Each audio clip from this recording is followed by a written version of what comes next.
A very good evening and welcome to yet another episode of TED Circles. We try to make the ripples bigger and bigger, stronger and stronger. And every time I mention this, I laugh because words can make wonders. As we all know that post-COVID, we are in a transition of a new era. We are looking ahead to a completely different era. And what kind of visions, what kind of expectations, or maybe fears, or assumptions, or speculations you are having towards this new era? How you perceive this new era? This is what we are going to discuss today on today's TED Circles. And I would just take a few moments to introduce a very special guest today, Sanchayeeta Mitra. She has been a colleague, she has been a friend, a mentor, and I have always looked up to her as a personality. So I want to welcome her once again officially to our platform, Memyselfmom, and our TED Circles today. Um, Sanchayeeta Miss, I would like you to start today's talk. You can just briefly introduce a little bit, share something about yourself, and you can take ahead today's discussion. Okay, so I am Sanchayeeta Mitra. Thank you so much, Sharburi, for inviting me over. And it indeed is a pleasure because I think this entire concept of TED really draws me to it. I mean, it was something that probably has been going on in my subconscious for a long time. And, I mean, I am elated and very, very happy to be a part of this. So I thank you and a lot of gratitude for making me a part of this. So, well, basically a born teacher, very fond of arts, okay, arts as in, yes, music, dance, cooking, you can talk of anything. And I'm a people person, big time extrovert, and a public relations person too. And yes, I virtually dedicated myself to teaching and I love doing it. So that's me.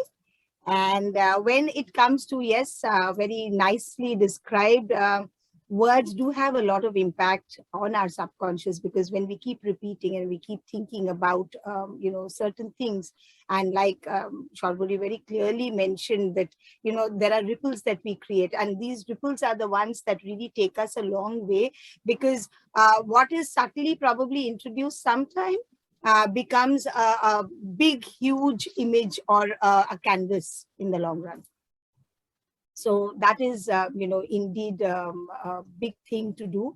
And yes, the COVID-19 has been a game changer, has indeed been a game changer. And it has allowed us to kind of understand ourselves from a different perspective.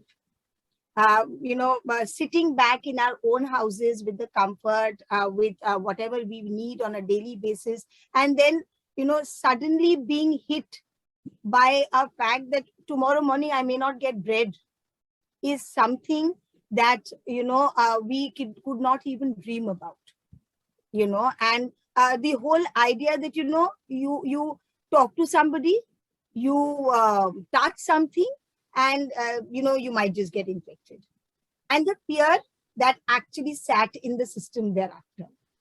There are a lot of people who even have had pathological conditions which have come out of the COVID-19.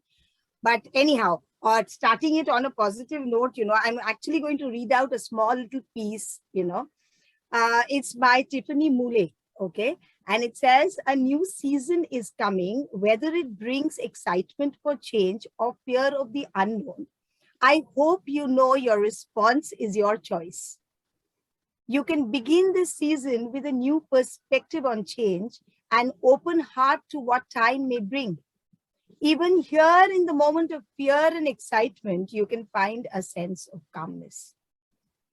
And I think these few lines very clearly kind of explain that, yes, we do have a lot of inhibition about the times to come. And at the same time, we are also looking forward to a new world because there are changed concepts. So it's like, we're kind of in a limbo. We're in a rigmarole of a situation. We don't know where to go. But yes, definitely when something bad happens, only something good will come out of it the next time.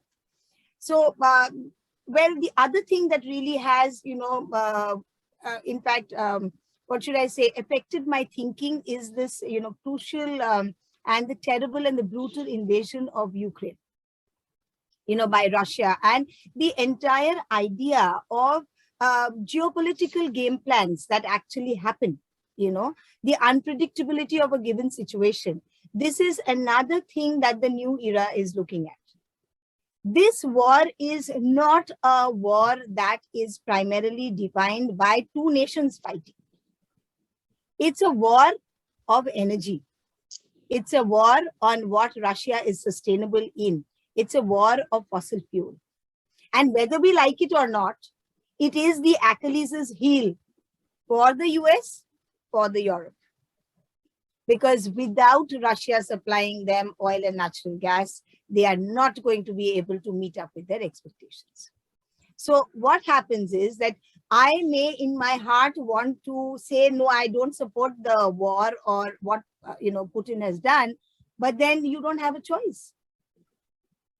You have to fall into place because your own country will suffer if you don't, really look at it. So what are we really gearing up to?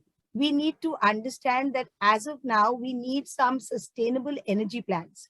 We need to have some certain environmentally sustainable energy plans and people sustainable energy plans so that such geopolitical wars do not take place. Like Biden just the other day mentioned that he's had enough of the war in Afghanistan. And, war is not the end of everything. Isn't it too late to realize this? War was never a solution to any given situation, But today, the fact that he's realized it, why has he realized it? Because there is an economic drain at their end. They don't know what to do with their war veterans. They have to sit and make them eat. So the more people they will have, the more problem there will be. So then again, the war thing should be something that is completely out. So whether it is a war in the health sector or whether it is a war in the real sense of it, in the real, figuratively or literally, whichever way we may take it, in any case, war is only destructive. It has no positive outcome. Deliberation, stepping up, cushioning up is what is really going to help people, and it's not going to help nations like that. So that again becomes a very important aspect. Then, what did we see at the end of it? At the end of COVID-19, we've seen the World Bank says a dip of 5.2% in the global GDP. Now, this sort of a statistic is really fearful. Why? Why is it so scary? It is scary because this is a kind of recession that we possibly haven't seen in decades. So then how do we come up with it? We gear up. We have other ways to deal with it. We try to protect the underprivileged. We try to look into people who are most susceptible to things like the pandemic and, like the laborers faced. Suddenly they had to start walking home. These are not things that we are prepared for. So now that we've gone through it, this era has actually taught us that there are many unpredictable things that may happen at any point of time, which we have not even foreseen in the wildest of our dreams. So what happens is that, yes, this era has come with its own set of problems, but at the same time, it has actually disturbed our stable, free mindset. The calmness, the passivity that had set in. And, this entire, what should I say, this quake kind of an experience in real time has made us realize that we can only be better when we are spurred into instability. So that, today when I thought of what to speak about, so I was like thinking that there are certain traits that we as individuals need to definitely develop in ourselves so that, we are better human beings, we are better individuals.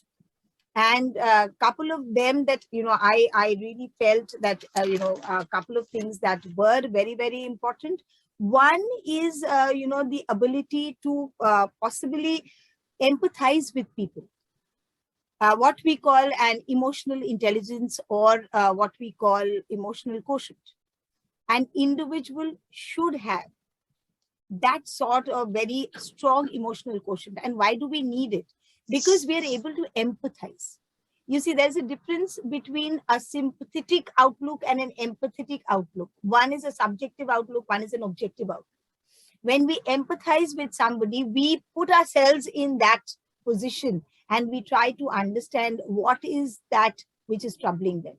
By saying, ye ho jayega, wo ho jayega, it's not going to help.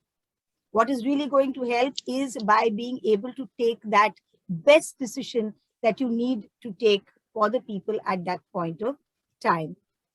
And again, the mind only works when we are unstable. So that is one thing that is very important. The second thing that I felt was very, very important is the fact that we refuse to reflect on our actions. Adopting the entire idea of self-reflection and self-review on our own actions. What do we do? What is the kind of impact that our action is having on somebody else? Is it correct? Is it incorrect? Is it helping that person grow, or are we trying to subdue that person? That is another thing that really, really helps to, again, get over the hurdles of being an individual and being in a group. Because the biggest fear that we have now as individuals in this, the millennials crowd, the Gen Z, and furthermore the Gen Alpha, the kids who are 10 years old and nothing more than that. The problem here is they're all in the digital sphere. And the digital sphere is taking away the connect that a person to person used to have. Now their competitions are on online games.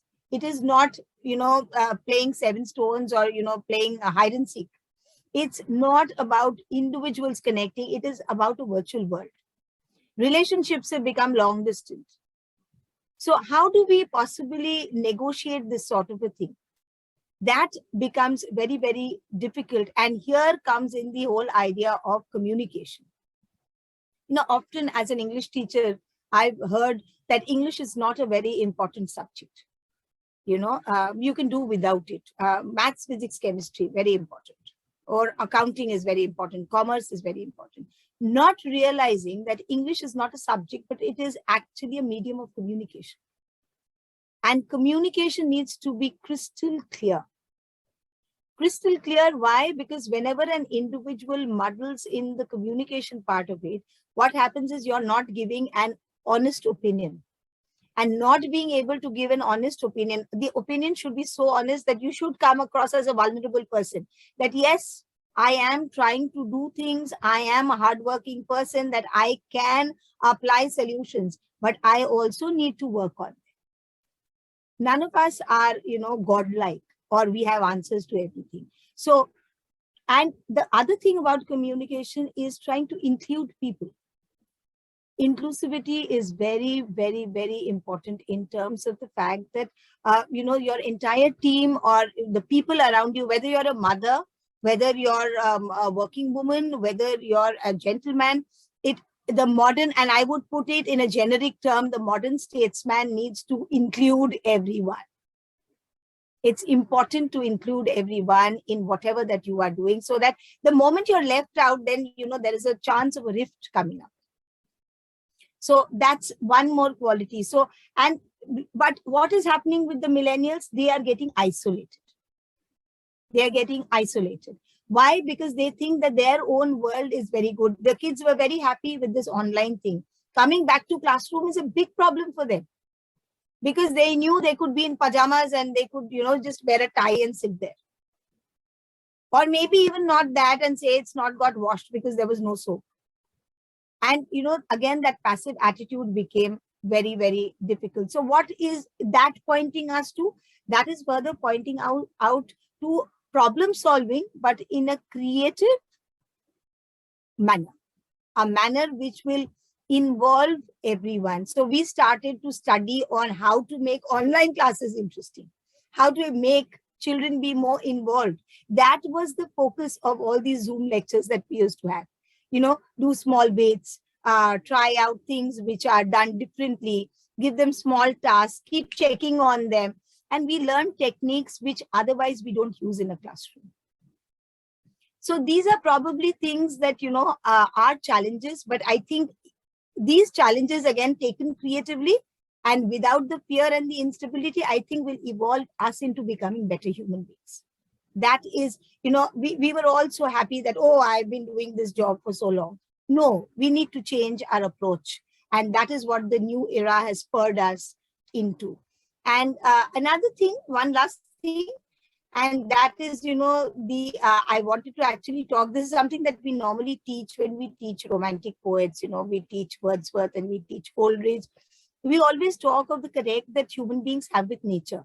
And we are completely lost out on it. Why? Because we are more on mobile screens, we are on our devices, we look at things closely. We don't think of things at a distance. And awe is when things are at a distance and unreachable. So just going out to the park and between the trees, when you see you're so small, you realize that how big the cosmos is and how small my agenda is in this big cosmos. And that's when humility comes in. So these are certain things, I think, which the new era has helped us understand and also change our approach and perspective to it. Yeah, thank you. Great. No, I was just thinking when you were sharing your views, you wonderfully shared your ideas and the transition which is happening in the entire generation. Like, we as a whole, as a community, as humanity, we were getting very much used to the inertia of rest. Maybe the COVID has taught us again to expect the unexpected. And we have transitioned into that inertia of motion format. Yeah, we can expect something else, something abrupt may come up. Resilience and preparedness is something which we keep on telling about all these things, but the situation we fell in, it has taught each one of us a bit of that piece. On that note, I would like to request Neeta, Bhalla, to come up and share your views on the concept. You are muted, Neeta. Thank you so much, Sharbari. It was wonderful listening to Ms. Mitra. And what I will touch upon is the psychological aspect which COVID has, how COVID has affected the thinking of the people, how it has affected the values of the people, how it has affected the entire personality of people. I'm talking in terms of children because we are connected with children more. So as such, if you see the younger generation, when we talk about our kids or maybe when we were kids, there is a lot of comparison. But when we were kids, mom, dad told that we are going to somebody's place in the evening. There was no if and but, no question. There's a wedding in the friend's place, a family. We have to accompany our parents without any questions. Now, when it came to our children, the change was, we are going to somebody's place, you will accompany us. No, I can't. I do not know the people. Why I'll go there? I'll not prefer going there. And they will have n number of excuses to convince you that they do not want to go there.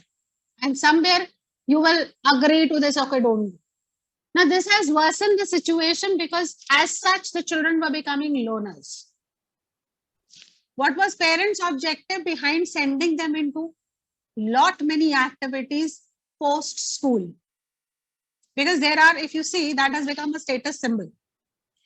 Parents keeping their children so much involved in their activities that at night when the child is back at 7:30 or 8:30 or 9 o'clock, the child has no energy left to complete his or her homework. Somewhere eat something, half sleepy, not in a of a mindset ki I want to do something more, the child is totally exhausted because that has become the status symbol. Now, what happened with this COVID? I know there are n number of opportunity. Of course, वो कहते हैं ना कि वो आविष्कार की जननी, something like that. And it's so true. Because when this option came that we cannot go out, we cannot meet people, then there were so many opportunities which were created online in, I can just say overnight. Early morning, we got to know that, okay, we have to take the classes on maybe Zoom, maybe Google Meet, and our teachers know that. So this has affected the students. Now, those who are already, introvert kind of children, they had become more introvert because now they are very happy with their gadget. Because if we talk about reading, if we talk about music, whatever, it's everything is available in the gadget. So the students don't want to come out of that zone. Another effect which we have seen when they have lost their near and dear ones. That has actually affected the personality of the students like anything. I'll give you an example. There is a child in class 7 now. Because when we were physically in school, that child was in class 3. After 2 years gap of COVID, now the child is in 7. Unfortunately, he has lost his father. And losing a father at such young age where you require your parents the most. That poor child is so badly affected, and academically the child is excellent. But now the situation is that the child is not able to deal with his emotions at all. And once in a day, he'll start crying. He would like to talk to his mother. I wish to talk to my mother once. Of course, we do not allow the phone calls and phones and phone calls, making of the phone calls and all. Of course, but we have to consider this. If the child is not able to settle in the class, maybe after second period, third period, the child becomes so restless that we are forced ki, okay, chalo, we help her out, we take him out of the class, we make him settle in some other room, make him eat something, drink something, and then, okay, chalo, you make a call to your mother. If it is out of our control, then we, of course, we do that. So this is how the things have taken a turn. The students, the children who are already very introvert, they have gone into their own shells back. They have just created a cocoon around them because they do not want to interact. The social skills have developed. This has affected, COVID has affected a lot. And this emotional setback which the children are facing because of the loss in the family, maybe grandparents, maybe any of one of the parent or maybe both the parents.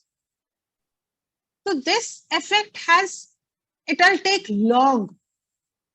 Maybe we are saying that now we are, God forbid that we will not face that another wave of COVID, but we are not very sure.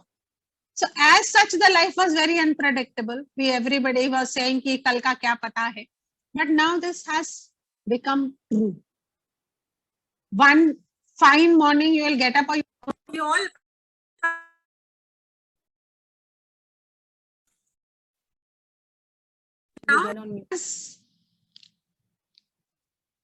Okay, so now the life has become very unpredictable. So one aspect, this is what we are facing as teachers with our students. Another aspect was that families could get family time together. The first wave of COVID, if you remember, the Facebook was full of everybody cooking and trying and inventing new things. And it was not only cooking or spending family time together after long. If I talk about my family, both the children went out, left the home after they completed 12th. And they were looking for the holidays coming on Holi and Diwali, and at time son got leave, daughter did not get manage the leaves. So this was happening. But this 2 years where we could really work on our hobbies, what we had left behind ages ago. We could never find time to, rework on these things and redevelop those habits. So this is how something positive, something negative makes the life move on. And this is what we are surviving. And it's the only driving force behind everything, that stay motivated. Jeetegi zindagi hi. That's it.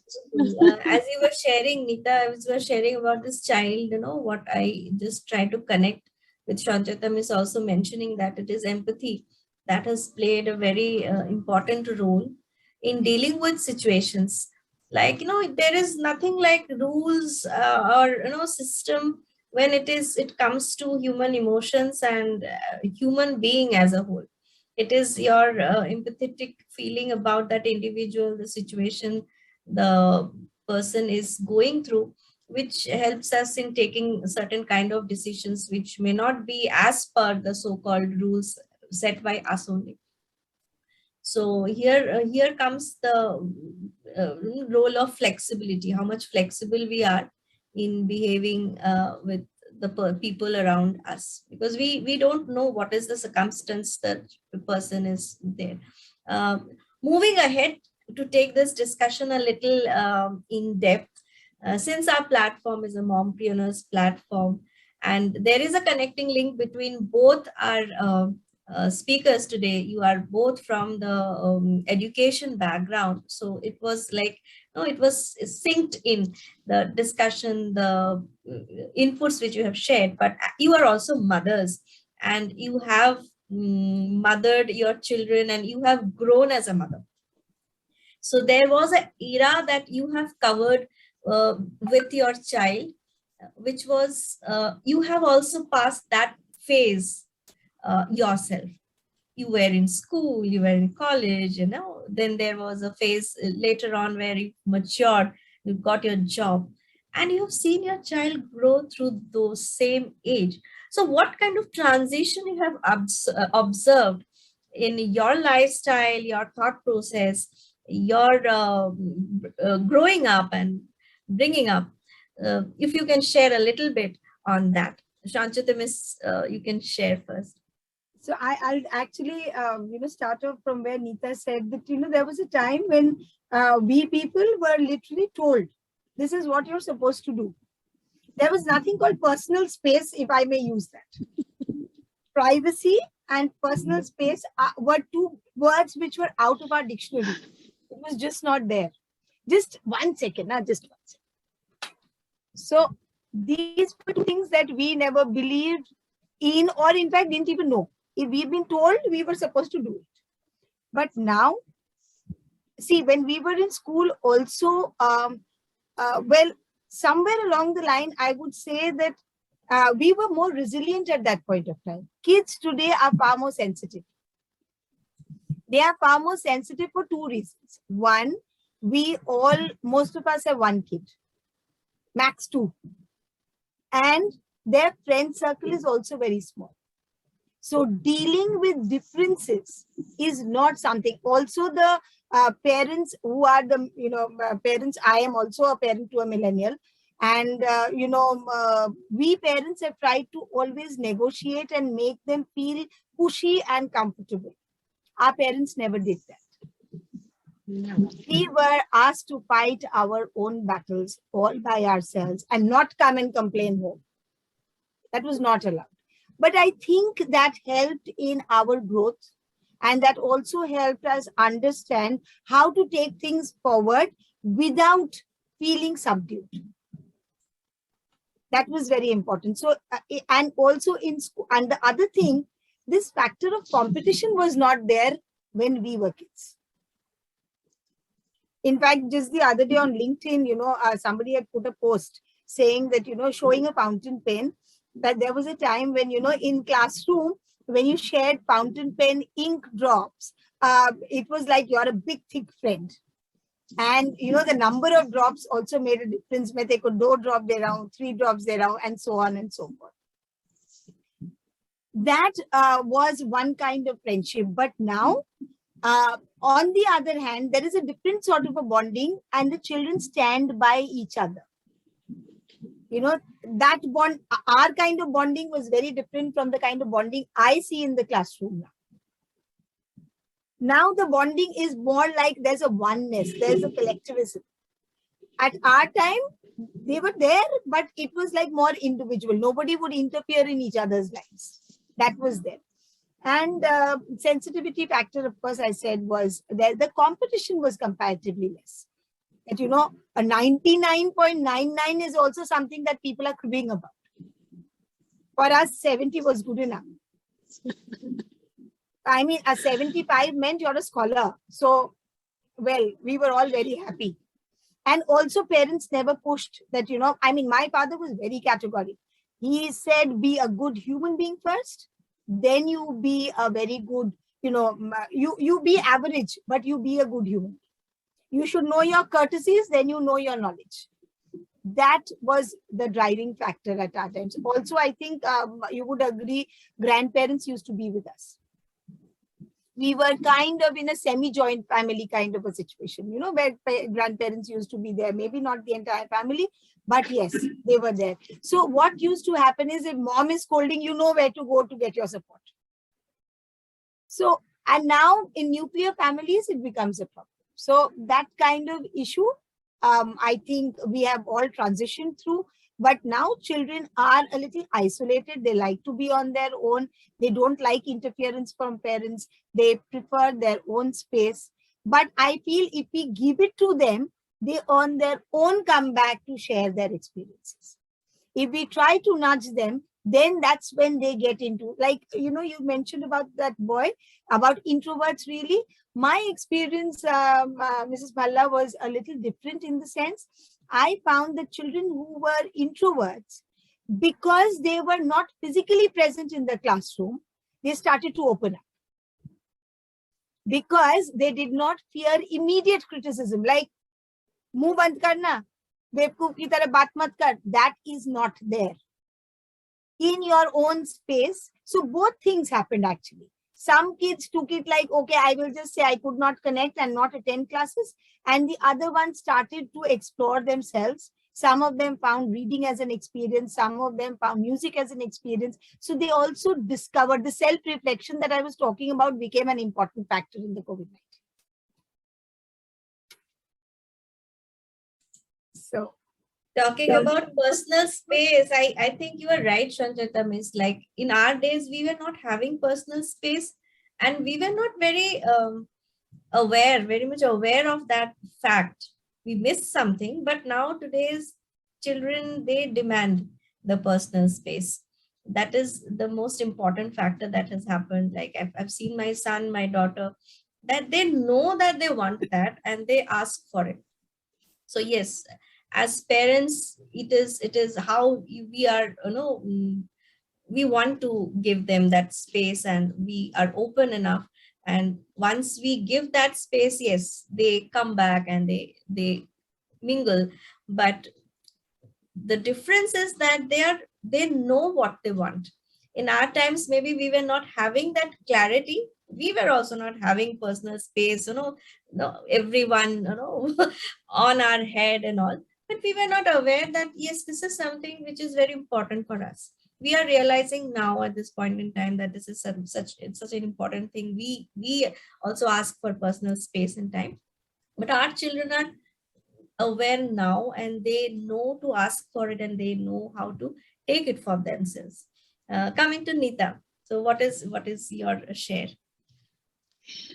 I'll just build up on your words only, Shakari, that we were actually, I'll say that we were not aware. That is one aspect. Another aspect, the decisions were given to us by our parents. Okay, you will do this, you will choose this career, you will become this. That was the decision of the parents. And to be very honest, we were not having those, you know, technology or those kind of resources on which we could explore ourselves or we can identify our own capabilities. So later, okay, we did our graduation, post-graduation as per the parents' wish, and later we decided and diverted our careers. That is our altogether a different aspect. But if you see children of this generation, they are very clear with their thoughts. They are very focused. They make good choices and the right choices.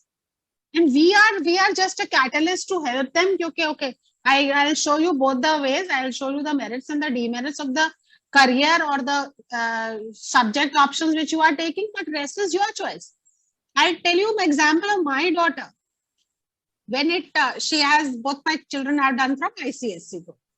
So when it came chance to choose their subject in 9th standard, because my daughter is very creative. She's very good at arts and all. So we suggested, okay, you have to study one subject less.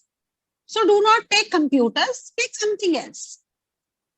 You are good at art, you take music, whatever you wish to take. So she said, the allegation was that you did not check Bhai when he was taking computers, and why are you checking me? So we tried to convince her that there is no gender bias here. We just wanted to help you out because I have seen Bhai struggling with so many subjects. So we wanted to lessen your burden. She did not take that. And you won't believe, in her 10th ICSE, she scored 100 out of 100 in computers. And her principal, everybody, all the teachers suggested her to take computers in grade 11, and she refused. She said, because I do not want to go in computers line. I don't have to do my engineering or something. Why I should take computers? I'll prefer maths with economics. And that was, then now I think maybe that was the right decision, because everybody, when she scored 100 out of 100, everybody was this opinion, teachers, even we as parents, that why you are leaving now computers? You should pursue in this. She said, no, I don't. Because you people have challenged me, so I proved myself. And that's it. So this is what is a clarity is there in now the children in nowadays, which maybe we had missed somewhere. Maybe the exposure they're having are more. Definitely. Because the kind of career options we have nowadays, we never had earlier. It is not necessary that I'll become a teacher, I'll become a doctor, I'll become an engineer. No, there are n number of careers nowadays which have actually, given a vision to many young people. And they could pave their paths very easily, which we could not do. And yes, privacy. Yeah, please. No. Yeah, carry on, then I'll speak. So this is how privacy, yes, there was no sense of privacy when we were kids. Nobody even bothered. And nobody even asked that, okay, there is something which you need as a private space. What is your private space? Nothing is like that. And nowadays you can't get inside your child's room without knocking the door, because your children are grown up. You don't know what are they watching and what are they doing. So somewhere you have to respect that. And you do it knowingly, you do it, chalo, it's okay. If my child is alone in the room, I should knock the door in. Because we have accepted this. Whereas our parents never accepted this. That there can be some private moments of a child. But now we respect that. Because that is how we have built up on our experiences. Because we could not get it. So we are trying to provide this to our children. Right. In fact, my opinion, like you said about your daughter, a similar sort of a thing happened with my daughter. And she is very, very good with arts. And I told her, I said, you can take fine arts in your graduation and all that, JJ School of Art and all that. She very categorically and candidly pointed out that do not mix my passion with what I want to do as a career. So I said, well, I can also say that if you make your passion your career, you would be very happy. She said, how do you know I'll not, grow out of it? So at least there should be some sort of place where I chill out, and that's not about earning. And my earning can come from somewhere else. One, that. Two, children of today know how to love themselves. True. They we call it self-centered. Well, there's nothing wrong in loving yourself. If you can't love yourself, then how are you going to love somebody else? It's not possible. You first need to respect yourself. You need to love yourself for who you are, and then go ahead and interact with other people and love them. And this self-love, even if we say that, oh, why is so-and-so thinking about himself or herself first? Well, that's the most important thing. And that's where you become whole as a person. That becomes very, very important for an individual. And talking about the private space again, our parents always had this doubt that maybe they're doing something wrong if they are alone. That kind of thing played at the back of their head. Maybe we were not doing anything, but it's the society that was creating that sort of an opinion that there must be something wrong going on. For me as a mother, there is only one thing I feel. If I have put this in her head that a closed door means wrong things, then that's what she's going to learn. But if I say that, okay, I am working and I want my door closed because I want to be at peace with myself, I respect your peace, you respect mine. Simple. So at the end of it, we realize that it is what we teach them or how we are an ideal to them, that is what they are going to do. Because children ape. Whatever you set as an example, they are going to do. True. I think we each one of us resonate on this because we are bringing up the similar kind of a generation. And what I can actually extract from our discussion is that we as a generation are very much used to something obvious. Like, you are good in this, so you go this direction. But our children, they have options, and they actually differentiate between different options. They want to explore the world in a different manner. They want to experiment. That was something which was missing. We were very, very, one track maybe, we were not capable of, I would say, thinking about different things and different experimenting with different kind of career options or work which we can do.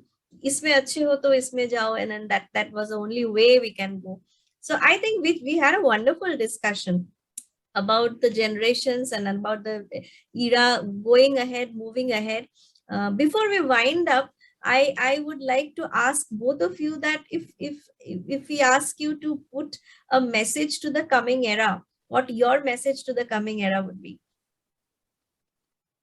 This time Neeta goes first. Yes, please. My only tagline is like, be the difference and create the difference. Great. Respect yourself. That is very important. So because then, you can't pour out of an empty cup.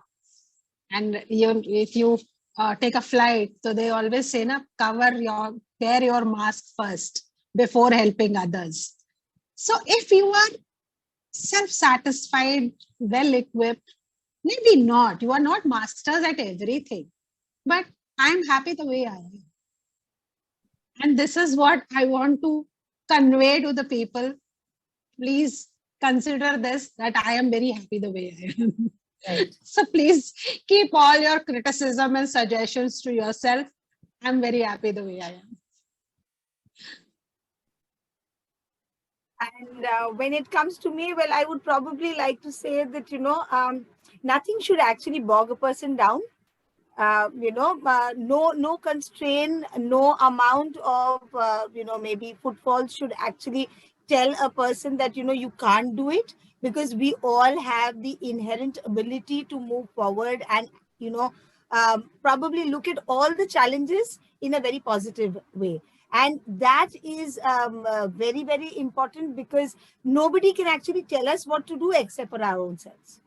We are the ones who make the choices. And even if it is a wrong choice, at least I am ready to take the responsibility that I made a wrong choice and I'm very willing to change it. That acceptance and that resilience and that authority in yourself should be there. I think that is what I would like to tell everyone. And I follow it too. Thank you so much. I think I would like to give a message of what Sanchayeeta Mrs. Was mentioning about her daughter. It's not about only her daughter, it's about the entire generation. And that is what I love, that they know how to love themselves. So what I would like to say, that love yourself.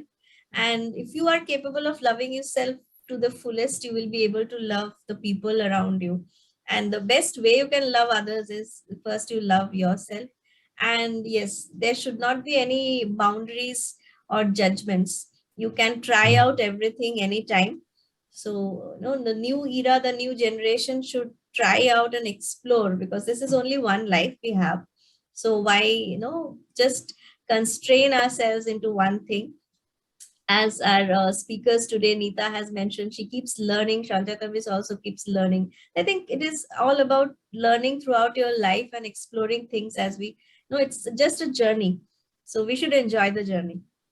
In fact, Shorbori, I would just like to put it, since we're talking of self-love here, this M3, this me, myself, and mom.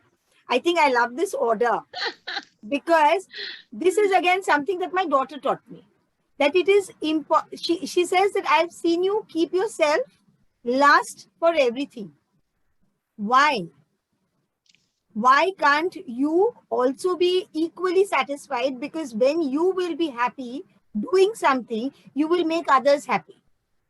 So this is something that she has taught me. So this entire thing of me, myself, and mom. Yes, mom is third. Me and myself is definitely very important. So thank you for that hashtag. Great. Thank you so much, both of you, for sharing such wonderful thoughts. And it was just a very good synchronization of thoughts and ideas, and it came up wonderfully. It was a nice evening speaking to both of you. Thank you so much for joining in. So much for inviting.